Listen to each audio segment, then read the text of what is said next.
he said this one thing: ideas don't matter, but this does. See, by the end of this video, I'm going to share exactly what that one thing was and how you can apply it into your life, and some shifts that have already happened in my mind because of being at the Sacramento Entrepreneurship Academy just for one day. And in the description of this video, there's a free how to start your next semester strong. So if you're a college student, go ahead and check that out. So yesterday I was at the first day of the Sacramento Entrepreneurship Academy, and we were able to go over kind of what the itinerary was, as well as have Mark Randall speak for us. So I just kind of wanted to highlight some of the main things, and there's two main things that Mark said that were a really big shift for me, so you're going to want to stick around for those. So the four main pillars, if you will, of the SEA, what they're attempting to do is to make sure that there's good connection between fellows, which is what the different people in the SEA are called, and that there's incredible inspiration, as well as community and relationships, or the power of network, because it's not just the other people in the group, but also the board of directors and the speakers that come in. So it's really activating and being intentional with the different people that we're meeting and choosing to build relationships that are lasting.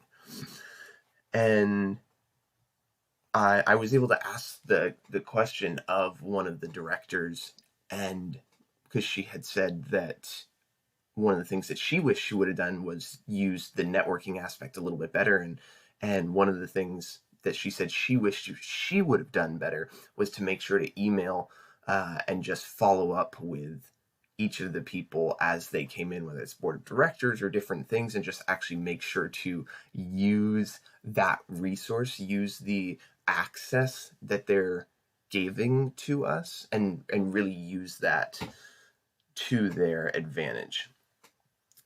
And then so Mark Randall, he spoke, and I think there were really two main things that just really hit me hard. And the first one was, again, he said that ideas don't matter.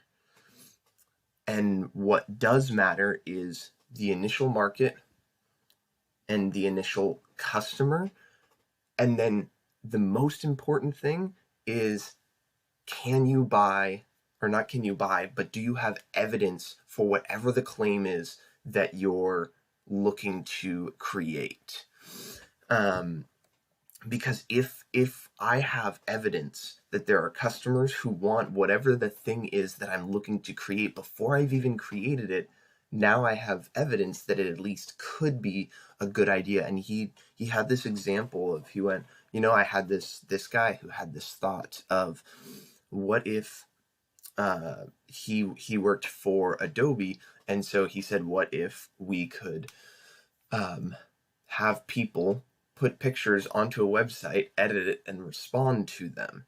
And what he was able to do, which this just kind of blew my mind, I didn't know one could do this, is he would give himself only 24 hours to test each one of his ideas. So he would make a free website on Wix or on Squarespace, and then test the idea out within 24 hours and drive traffic to it by using SEO, or the Google AdWords, and drive traffic to this website and find out, would people actually do this? So he's getting customer information, and then he's actually getting it validated of, would people, he did it for free to make sure people would even come, and then he just, inside of the website, he said, okay, now it's going to be $1.99, even though it wasn't actually going to be $1.99, it was just text, and they would click through, and he was able to see, okay, 4,000 people came in when it was free, 9% would do it. Once it was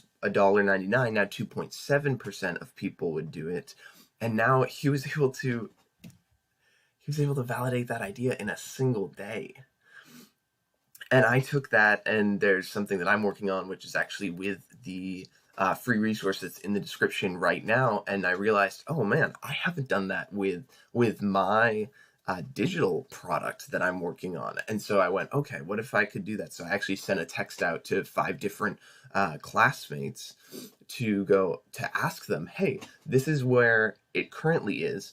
What would you do differently? What would you change? How would it become more valuable? And so I'm in this process of iterating what I originally thought was really helpful, because it's been helpful for me, but that doesn't mean it's going to be helpful for everyone. And so I'm already iterating and changing the process and the format.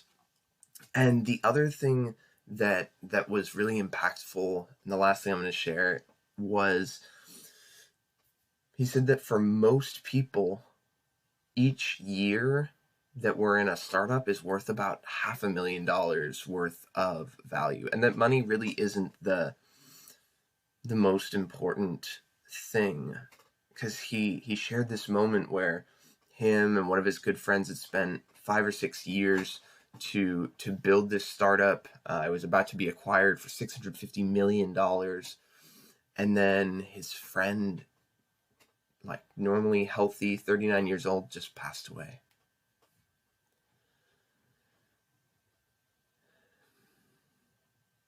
And he had built this entire business with him, and it seemed like that was a real pivotal moment for Mark.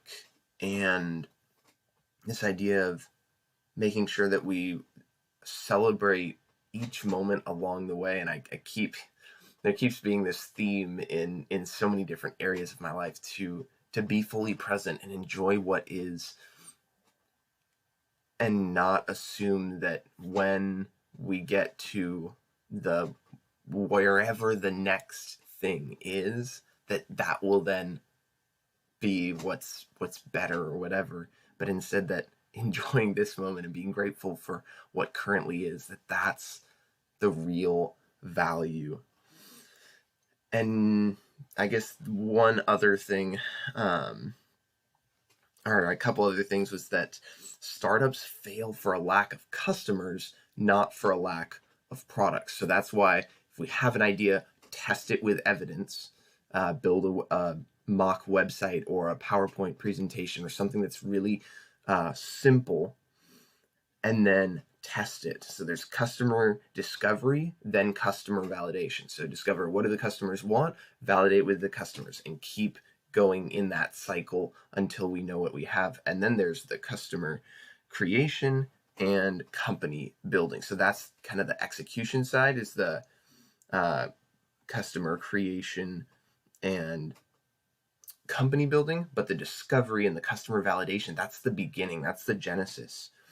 And there's also some websites like user testing, as well as AYTM, which is, I don't remember exactly what that stands for. But he also had this idea that every idea is a bad idea until it's validated, which I think is really freeing, because it allows us to let go of the pressure that each one has to be good. And then the final question that I'm going to leave you with that he asked is, what's the biggest problem that you see that smart people are also seeing? Thanks so much for watching. I hope you've enjoyed this recap of the first week of the SEA. For me, it's been really cool. And like, as soon as I walked in, I was like, yes, I made the right decision to be here. So I'm very grateful to be here and be with the SEA for the next 15 weeks. And I'm really excited to see how it changes who I am as I allow this process to evolve how I think and act and who I am.